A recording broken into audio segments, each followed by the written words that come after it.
এদিকে আওয়ামী লীগের speaker Shirin শারমিনের master plan ফাঁস। গোপনের সকল প্ল্যান সফল হয়েছে আওয়ামী লীগের। অবশেষে নির্বাচনের আগেই বিদায় নিচ্ছেন ডক্টর মোহাম্মদ ইউনূস। দর্শক, কি হতে চলেছে তাহলে? ভয়ানক কিছু ঘটাতে পারে আওয়ামী লীগ দলটি। কিসের ইঙ্গিত দিল ওবায়দুল কাদের? তাহলে কি এই মাসের মধ্যেই ঘুরতে পারে ক্ষমতা? একই আভাস দিল শেখ হাসিনা। থাকছে বিস্তারিত। প্রফেসর ইউনূসের চলে যাওয়ার দিন গণনা শুরু হয়ে গেছে। এটা খুবই জরুরি আলাপ। হয় প্রফেসর ইউনূসের ক্ষমতা দীর্ঘায়িত হবে, নইলে ইউনূসকে যে কোনো সময় চলে যেতে হতে পারে। এটা ডিসেম্বর পর্যন্ত ইউনূস থাকতে পারে না। দর্শক, আওয়ামী লীগের স্পিকার শিরীন শারমিন চৌধুরী তিনি কোথায় রয়েছেন? তাকে নিয়ে নতুন কোনো পরিকল্পনা সাজানো হচ্ছে কিনা? শিরীন শারমিন চৌধুরীকে কি এক ধরনের রাজি করিয়েই রাখা হয়েছে যে কোনো সময় যদি এই ধরনের সিদ্ধান্ত হয় তাহলে তোমাকে এই দায়িত্ব নিতে হবে? একটা বেশ যুদ্ধ দেখা গেল উপদেষ্টা আসিফ মাহমুদ সজীব ভুইয়া এবং জুলকার নাইন স্যারের মধ্যে। জুলকার নাইন স্যার আরও লেখেন, তুমি বরং আপাতত ইয়া নাফসি করো, যা যা করেছো সেসব তো আর সিসিটিভির কাভারেজের মধ্যে করনি। সেসব যখন প্রকাশ পাবে তখন কি বলবা সেই স্ক্রিপ্ট রেডি করো। সরকার পরিবর্তন আসবে। সরকারের ভেতরে যারা আছেন তারা বেশ আতঙ্কিত, কারণ সব জায়গা বেসামাল হয়ে গেছে। সচিবালয় উত্তপ্ত হচ্ছে, এনবিআর উত্তপ্ত হচ্ছে, আওয়ামী লীগ ছাড়াই এই জায়গাগুলো উত্তপ্ত হচ্ছে। এই উত্তপ্ত অবস্থা থেকে, এই জ্বলন্ত উনুন থেকে এর সাথে যদি আওয়ামী লীগ এসে এখানে তুষ ছেটায়, তাহলে বর্তমানে বিদ্যমান অবস্থা ভয়ঙ্কর বিপদের মধ্যে পড়বে। দর্শক, দেশ প্রবাস দূরে কিংবা কাছে বসে যারা আমাদের দেখছেন, আশা করি সবাই ভালো আছেন। দর্শক, এই মুহূর্তে পাওয়া খুবই গুরুত্বপূর্ণ একটা সংবাদ, যেটা মনে করি এই বছরের সব থেকে ভয়াবহ একটি সংবাদ আপনারা দেখতে চলেছেন। দর্শক, শিরোনাম দেখে আপনারা বুঝতে পেরেছেন সংবাদটি কতটা গুরুত্বপূর্ণ এবং কোন দিকটা ইঙ্গিত করছে। তবে আমি কিছু ইঙ্গিত দিই মেন আলোচকদের মুখ থেকে সংবাদগুলো শোনার আগে, যে এই এক মাসের ভিতর আওয়ামী লীগ শতভাগ সফল হয়ে যাবে। দর্শক, কথা না বাড়িয়ে চলুন আমরা বিস্তারিত দেখে আসি। আশা করি সঙ্গেই থাকবেন, তাহলে সম্পূর্ণ বিষয়টা ক্লিয়ার হয়ে যাবেন এবং বুঝতে পারবেন। তো কথা নয়, চলুন স্ক্রিনে। আওয়ামী লীগের স্পিকার শিরীন শারমিন চৌধুরী তিনি কোথায় রয়েছেন? তাকে নিয়ে জল ঘোলা হচ্ছে কিনা, তাকে নিয়ে নতুন কোনো পরিকল্পনা সাজানো হচ্ছে কিনা, সেই আলোচনা চতুর্দিকে শোনা যাচ্ছে। এত কিছু হয়ে গেল, আওয়ামী লীগের এত নেতাকর্মীরা আক্রান্ত হলেন, এতজন পালিয়ে গেলেন, দেশে থেকে আইভি রহমানের মতো জনপ্রিয় নেতাও গ্রেপ্তার হলেন, কিন্তু শিরীন শারমিন চৌধুরীকে কিছু বলা হচ্ছে না। শিরীন শারমিন চৌধুরীর তিনি দেশেই রয়েছেন বলা হচ্ছে। সেই দেশে রেখেই সরকারের জ্ঞাতসারেই তিনি দেশে থাকছেন। তাহলে কি সরকার শিরীন শারমিন চৌধুরীকে নিয়ে নতুন কোনো পরিকল্পনা করছে? সেই আলোচনা চতুর্দিকে বিভিন্ন লেভেলে হচ্ছে এবং অনেক বিশ্লেষক সেই আলোচনাটাকে উস্কে দিচ্ছেন। কোথায় আছেন শিরীন শারমিন চৌধুরী? তাকে নিয়ে কি নতুন রিফাইন্ড আওয়ামী লীগের তত্ত্ব প্রতিষ্ঠিত করা হবে শেষ পর্যন্ত? কোন দিকে যাচ্ছে ব্যাপারগুলো? শিরীন শারমিন চৌধুরী কোথায় রয়েছে এটা কি সরকার জানে না? অনেকে বলছেন যে নিশ্চিত করেই সরকার জানে। জেনেই এক ধরনের তাকে নিয়ে নতুন কৌশলের পথে সরকার হাঁটছে। কি কৌশল হতে পারে? রিসেন্ট যে ঘটনাটা ঘটেছে, রিসেন্ট মানে কিছুদিন আগে যে ঘটনাটা ঘটেছে, সেটা হচ্ছে যে শিরীন শারমিন চৌধুরীর পাসপোর্ট নবায়ন করা হয়েছে এবং এই ঘটনা তোলপাড় সৃষ্টি করেছিল। পাসপোর্ট নবায়ন করতে হলে তো তার আঙুলের ছাপ লাগে। আঙুলের ছাপ অফিস থেকে এসে তার মানে তিনি যেখানে আছেন সেই ঠিকানায় এসে তার আঙুলের ছাপ নিয়ে যাওয়া হয়েছে, তাকে পাসপোর্ট দেওয়া হয়েছে। তাহলে তাকে এই যে পাসপোর্ট করার যে প্রক্রিয়া, আঙুলের ছাপ তো মাস্ট, সেখানে তার ফিজিক্যাল উপস্থিতি লাগবে। অন্য সব কাজ অন্যরা করলেও আঙুলের ছাপের ব্যাপারে তার আঙুলের স্পর্শ লাগবে। সুতরাং তার কাছে হয় প্রতিনিধি গিয়েছে অথবা তিনি পাসপোর্ট অফিসে গিয়েছেন। তার মানে সরকারের জ্ঞাতসারেই তিনি রয়েছেন। সরকারের জ্ঞাতসারেই যদি শিরীন শারমিন চৌধুরী অবস্থান করেন, তাহলে আব্দুল হামিদকে দেশের বাইরে, আব্দুল হামিদ যখন দেশের বাইরে চলে যান তখন নানা রকমের আলোচনা হলো, নানা ধরনের আন্দোলন তৈরি হলো এবং আব্দুল হামিদের দেশের বাইরে যাওয়াকে ইস্যু করেই আওয়ামী লীগের কার্যক্রম নিষিদ্ধ করে দেওয়া হলো। অনেকে বলছেন যে আব্দুল হামিদকে চাবি বানিয়ে, তাকে দাবার গুটি বানিয়েই আওয়ামী লীগ নিষিদ্ধের কাজটা করা হয়েছে। তাকে বিদেশে যেতে দেওয়া হয়েছে এবং যেতে দেওয়ার ফলে একটা আন্দোলন তৈরি হবে, একটা বিক্ষুব্ধ জনতা খেপে যাবে। সেই আন্দোলনটা দানা বেঁধে উঠবে এবং সেই আন্দোলন দানা বেঁধে ওঠার প্রেক্ষিতে সরকার আওয়ামী লীগের কর্মকাণ্ড নিষিদ্ধ করবে। এরকম পরিকল্পনা সরকারের ছিল, যেটা সরকার বাস্তবায়ন করেছে। এই আলোচনা বিভিন্ন দিকে হতে শুনি আমরা। তাহলে শিরীন শারমিন চৌধুরীকে নিয়ে কি পরিকল্পনা? শিরীন শারমিন চৌধুরীকে দিয়েই কি রিফাইন্ড আওয়ামী লীগের যে তত্ত্ব সেটা প্রতিষ্ঠিত করা হচ্ছে? রিফাইন্ড আওয়ামী লীগের তত্ত্বে আওয়ামী লীগ বিশ্বাসী না। আওয়ামী লীগের উপরের নেতা, সর্বোচ্চ পর্যায়ের নেতারা রিফাইন্ড আওয়ামী লীগের তত্ত্বে বিশ্বাসী না। তারা শেখ হাসিনার বাইরে কোনো নতুন নেতৃত্ব দেখতে চায় না। তারা আমৃত্যু শেখ হাসিনার নেতৃত্বই দেখতে চায়। কিন্তু মুশকিল হচ্ছে যে শেখ হাসিনার নেতৃত্ব আর কতদিন তারা দেখতে পাবে? শেখ হাসিনার বয়স ৭৮-এর বেশি।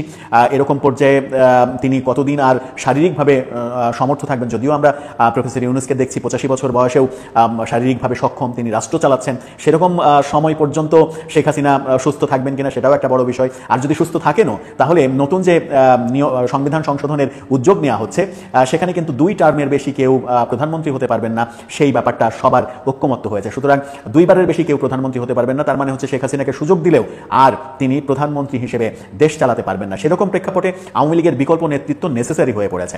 আওয়ামী লীগের বিকল্প নেতৃত্ব নেসেসারি হয়ে পড়ার ফলেও আওয়ামী লীগের লোকজন যারা তৃণমূল থেকে উপর পর্যন্ত, তারা কিন্তু শেখ হাসিনাকে কেন্দ্র করেই তাদের সমস্ত স্বপ্ন সাজায়। তাদের একমাত্র স্বপ্ন সারথি হচ্ছে শেখ হাসিনা। শেখ হাসিনার বাইরে কারো নেতৃত্ব তারা কল্পনাই করতে পারে না। কিন্তু মানুষ তো মরণশীল, মানুষ একসময় প্রকৃতির নিয়মে অক্ষম হয়ে যাবে। শেখ হাসিনা তো চিরদিন নেতৃত্ব দিতে পারবে না। তাহলে শেখ হাসিনার বিকল্প নেতৃত্ব আওয়ামী লীগ তৈরি করছে না কেন, সেটা একটা বড় প্রসঙ্গ। যারা শেখ হাসিনার কঠিন সমালোচক, তারা বিভিন্ন সময় বিভিন্নভাবে বলার চেষ্টা করেছেন যে শেখ হাসিনা আদতে দলের কথা ভাবেননি, কিংবা দলের নেতাকর্মীদের কথা ভাবেননি। তিনি মূলত যেটা ভেবেছেন সেটা হচ্ছে যে আমি যতদিন বেঁচে আছি ততদিন এভাবেই চলুক, মরে যাওয়ার পরে কি হলো না হলো সেটা আমার দেখার বিষয় নয়। শেখ হাসিনার একেবারে নগ্ন সমালোচক যারা, তারা এভাবে বলার চেষ্টা করেন। কিন্তু সেটা কি হওয়ার কথা? সেটা কি হওয়া উচিত? শেখ হাসিনা যে দলের কাণ্ডারি এতদিন থেকে, সেই 85 সালে কবে দেশে ফিরেছেন, তারপর থেকে 2025 সাল পর্যন্ত 40 বছরেরও বেশি সময় ধরে যিনি দলের নেতৃত্ব দিচ্ছেন, তার তো দলের প্রতি ভালোবাসার সর্বোচ্চ পর্যায়ে থাকার কথা। সুতরাং দলের জন্য বিকল্প নেতৃত্ব তারই তৈরি করার কথা ছিল। কিন্তু কোনো একটা রহস্যজনক কারণে তিনি বিকল্প নেতৃত্ব তৈরি করেননি। এখন যখন আওয়ামী লীগের দোষীদের বিচারের কথা বলা হচ্ছে এবং আন্তর্জাতিক চাপের কারণে ইনক্লুসিভ নির্বাচনের দিকেও সরকার যেতে পারে সেই ধারণা করা হচ্ছে, তখন রিফাইন্ড আওয়ামী লীগের তত্ত্ব কিন্তু বারবার সামনে আসছে। সেই তত্ত্ব প্রতিষ্ঠা করার জন্যই কি শিরীন শারমিন চৌধুরীকে রাখা হয়েছে? শেষ পর্যন্ত তার নেতৃত্বেই রিফাইন্ড আওয়ামী লীগ তৈরি করা হবে, সেরকম অবস্থার দিকেই যাচ্ছে। শিরীন শারমিন চৌধুরীকে কি এক ধরনের রাজি করিয়েই রাখা হয়েছে যে কোনো সময় যদি এই ধরনের সিদ্ধান্ত হয় তাহলে তোমাকে এই দায়িত্ব নিতে হবে, শেখ হাসিনাকে বাদ দিয়ে আওয়ামী লীগকে গড়ে তুলতে হবে? সোশ্যাল মিডিয়াতে একটা বেশ যুদ্ধ দেখা গেল উপদেষ্টা আসিফ মাহমুদ সজীব ভুইয়া এবং জুলকার নাইন সাইরের মধ্যে। দুজনই তারা পরিচিত মুখ এবং তাদের কি বলবো হাজার হাজার ফলোয়ার আছে। বিষয়টা দাঁড়াচ্ছে সেই ঘটনা যেটা আসিফ মাহমুদ সজীব ভুইয়ার ব্যাগ থেকে গুলির ম্যাগজিন উদ্ধার করা হয়। বিদেশে যাওয়ার পথে হযরত শাহজালাল আন্তর্জাতিক বিমানবন্দরের সিকিউরিটি গেট পার হওয়ার সময় বা তল্লাশির সময় তার ব্যাগের মধ্যে পাওয়া যায়। এটা নিয়ে ব্যাপক তোলপাড় চলছে। তো সেই প্রসঙ্গে যেহেতু জুলকার নাইন সাইর তার পোস্টে সেই সিসিটিভির ফুটেজটা দেখানো হয়েছে, এতে আসিফ মাহমুদ সজীব ভুইয়া যেটি বলার চেষ্টা করেছেন যে এর মধ্যে দিয়ে বোঝা যাচ্ছে যে রাষ্ট্রের কোনো নিরাপত্তা নেই। আমার সঙ্গে যদি এটা হয়, আমারই যদি নিরাপত্তা না থাকে, তাহলে সাধারণ মানুষের কি নিরাপত্তা? তার উল্টা জুলকার নাইন সাইর যেটা বলেছেন যে অনুসন্ধানী সাংবাদিকতার এটা একটা অংশ, বরং এগুলির মধ্য দিয়ে কোনো অনিয়ম অনেক কিছু প্রকাশিত হয় এবং এটা নতুন কিছু না, এটা বিশ্বব্যাপী এটা হচ্ছে। এবং এই কারণে বিশ্বের বড় বড় যত ওয়াটারগেট কেলেঙ্কারি সহ অনেক কিছুই এসব অনুসন্ধানী সাংবাদিকতার মধ্য দিয়ে প্রকাশিত হয়েছে। এটাকে গোয়েন্দা বৃত্তি, রাষ্ট্রের নিরাপত্তা, এগুলো বলা মানে হচ্ছে সাংবাদিকতার টুটি চেপে ধরা। তো যাই হোক, আসিফ মাহমুদ সজীব ভুইয়া কি বলছেন যে তিনি বুঝতে পারছেন যে পিস্তল কেন, মিসাইল সঙ্গে রাখলেও আপনি আমি কেউ নিরাপদ না। এবং তারপরই জুলকার নাইন সাইরও পাল্টা তার জবাব দেন। আসিফ মাহমুদ বলছেন, যেভাবে মুহূর্তের মধ্যে দেশের প্রধান ইন্টারন্যাশনাল এয়ারপোর্টের সিসিটিভি ফুটেজ এজেন্সির মাধ্যমে বিদেশে অবস্থানরত কারো হাতে পৌঁছে গেল, তা রীতিমতো ভয়ঙ্কর। এরা চাইলে যে কোনো দেশি বা বিদেশি সন্ত্রাসী গোষ্ঠী, গুপ্ত হত্যাকারী কিংবা বিদেশি গোয়েন্দা সংস্থার কাছে আমাদের real time location, schedule, sensitive information সহ অর্থ কিংবা স্বার্থের বিনিময়ে যে কোনো কিছু পাচার করে দিতে পারে। তার মানে ওখানকার যারা দায়িত্বরত আছে তাদেরকে লক্ষ্য করে বলছেন, আমি সরকারে আছি, আমার সঙ্গেই যদি এমন ঘটনা ঘটে তাহলে সাধারণ নাগরিকদের জন্য পরিস্থিতি কতটা ভয়াবহ তা সহজেই বোঝা যায়। এই তথ্য সন্ত্রাসীদের শাস্তিই বাকি। তিনি লিখছেন, যাদের দায়িত্ব শত্রুর উপর নজরদারি করে আমাদের জাতীয় নিরাপত্তা নিশ্চিত করা, তারা এখন নিজেদের সব শক্তি এবং জনগণের অর্থ ব্যয় করছে দেশের নাগরিকদের উপর নজরদারিতে। টার্গেটের চরিত্র হননে লেজিট কিছু না পেয়ে উদ্ভট এবং হাস্যকর বিষয় নিয়ে আক্রমণ করছে। দুর্ভাগ্যজনকভাবে গণ অভ্যুত্থানের কিছু তথাকথিত অংশীজন এবং হাসিনা পুত্রের বক্তব্যে এখন আর কোনো পার্থক্য থাকছে না বলেও লিখছেন। তিনি বলছেন, আসার কথা হলো বাংলাদেশের জনগণ এখন পূর্বের থেকে যে কোনো সময় অনেক বেশি সচেতন। গণ অভ্যুত্থানের নেতৃত্বের সঙ্গে অনাকাঙ্ক্ষিত কিছু ঘটলে কারা ঘটিয়েছে বা কারোরই বোঝার বাকি থাকার কথা না। জুলকার নাইন সাহেব তার উত্তর দিচ্ছেন, সাধারণ নাগরিকদের জীবন সাধারণই থেকে যায়। সাধারণ নাগরিকদের জীবন সাধারণই থেকে যায়। তারা আঙুল ফুলে কলা গাছ হয়ে যায় না। তারা জীবনে প্রথম সুইজারল্যান্ড গিয়ে আরেকজনের টাকায় ফেন্ডির জ্যাকেট, ডিজাইনার ঘড়ি কেনে না। মন চাইলেই দুবাই উড়াল দেয় না। আর মানুষের দেওয়া টাকায় দুবাই মলে শপিং করে বেড়ায় না। সাধারণ নাগরিকরা কন্ট্রাক্ট ম্যানুপুলেট করে অর্থ লোপাট করে না। নিষিদ্ধ গোষ্ঠীর লোকের হাতে দেশের গুরুত্বপূর্ণ সংস্থা তুলে দিয়ে তার মাধ্যমে কমিশন খাওয়ার বন্দোবস্ত করে না। তিনি আরো বলেন, আর সরকার সেটা হতে হয় জনগণের ভোটে, কারো কাঁধে চড়ে নয়। ইসরায়েলি গোয়েন্দা সংস্থার কভার লোকেশনে গিয়ে তাদের টেকনিক্যাল ম্যানুয়াল, বিদেশের সম্পদের পাহাড় গড়া মন্ত্রীর বাড়িতে ব্যবসায়ী বেশে ঢুকে তার অপকর্মের তথ্য, হাজার মাইল দূরে বসে ওয়াকিটকিতে হাসিনা সরকারের পুলিশ বাহিনীর গোপন তথ্য ফাঁস, চাকরিরত সেনাপ্রধানের পেছনের সিটে বসে তাকে রেকর্ড করে নিয়ে আসা লোক আমরা। অপরাধের কেন্দ্রে গিয়ে তথ্য বের করে আনতে বদ্ধপরিকর। অর্থাৎ তার অনুসন্ধানে সাংবাদিকতার তিনি বর্ণনা করছেন এইভাবে যে কি কি তিনি করেছেন। জুলকার নাইন স্যার আরও লেখেন, তুমি বরং আপাতত ইয়া নাফসি করো, যা যা করেছো সেসব তো আর সিসিটিভির কাভারেজের মধ্যে করনি। সেসব যখন প্রকাশ পাবে তখন কি বলবা সেই স্ক্রিপ্ট রেডি করো। আর আমাকে যারা তথ্য দেয় তারা এদেশের শ্রেষ্ঠ সন্তান।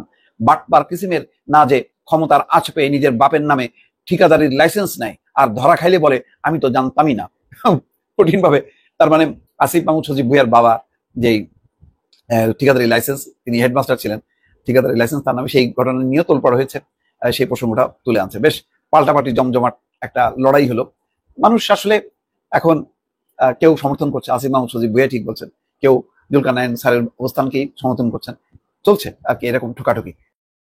প্রফেসর ইউনুসের চলে যাওয়ার দিন গণনা শুরু হয়ে গেছে। এটা খুবই জরুরি আলাপ। হয় প্রফেসর ইউনুসের ক্ষমতা দীর্ঘায়িত হবে, ফেব্রুয়ারিতে নির্বাচন হবে না, এটা আমি নিশ্চিত বলতে পারি। হয় ক্ষমতা প্রলংড হবে, নতুন সমীকরণ হবে ইউনুসের, নইলে ইউনুসকে যে কোনো সময় চলে যেতে হতে পারে। এটা ডিসেম্বর পর্যন্ত ইউনুস থাকতে পারবে না। এটা এই যে জুলাই শুরু হয়েছে না, আপনার অগাস্টের 5 তারিখের মধ্যেই হিসাব নিকাশ দেখতে পাবেন যে ইউনুস কতদিন থাকতে পারবে। তো মনে হচ্ছে যে ইউনুসের দিন গণনা শুরু হয়ে গেছে চলে যাওয়ার। তো এবার রাজনীতির সেন্ট্রাল পয়েন্টে থেকে খেলবে, মূল ভূমিকা পালন করবে জামাত, চরমোনাই, এনসিপি, এই 3 দল। দর্শক, প্রফেসর ইউনুসের আকাশচুম্বী জনপ্রিয়তা এবং গ্রহণযোগ্যতা হঠাৎ ধসে পড়েছে।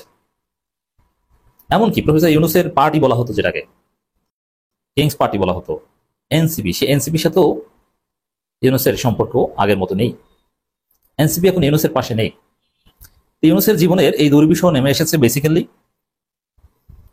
লন্ডন বৈঠকের পরে। এক লন্ডন বৈঠক ইউনুসকে শেষ করে দিয়েছে, তার জীবনের একটা কলঙ্কজনক অধ্যায়। আমি সাথে সাথে বলেছিলাম, এখন ধীরে ধীরে আপনার টের পাচ্ছে। লন্ডন বৈঠক না, ওটা লন্ডন কেলেঙ্কারি। ওয়াটার গেট কেলেঙ্কারির নাম শুনেছেন না? ওইরকম যে লন্ডন কেলেঙ্কারি।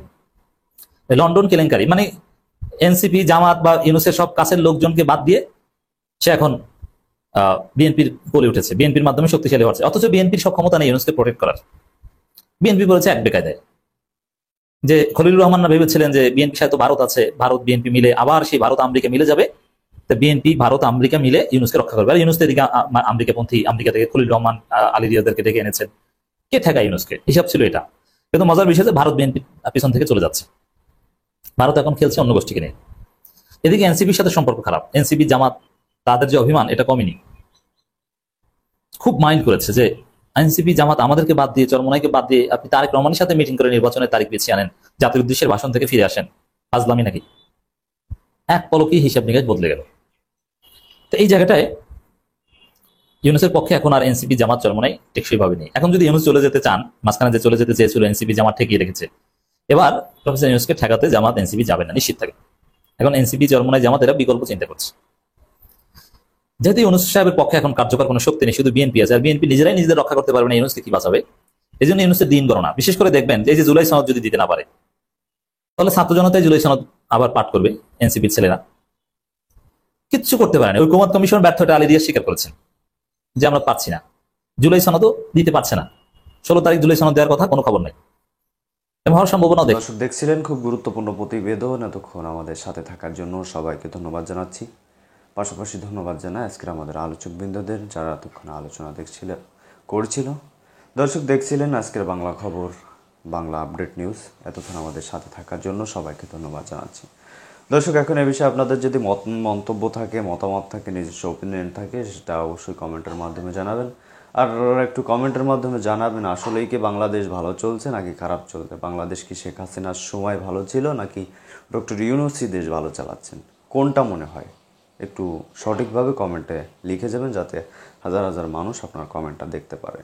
তো কে কোথাও হতে দেখছেন অবশ্যই কমেন্টে জানাবেন। নিজস্ব এলাকা, নিজস্ব জেলার নাম, অবশ্যই আপনাদের জেলার নাম, থানার নাম, আপনার নিজের নাম দিয়ে যাবেন। আপনাদের নামগুলো পরবর্তী ভিডিওতে দেখানো হবে। তো দর্শক, ভালো থাকুন, সুস্থ থাকুন। এতক্ষণ আমাদের সাথে থাকার জন্য ধন্যবাদ সবাইকে।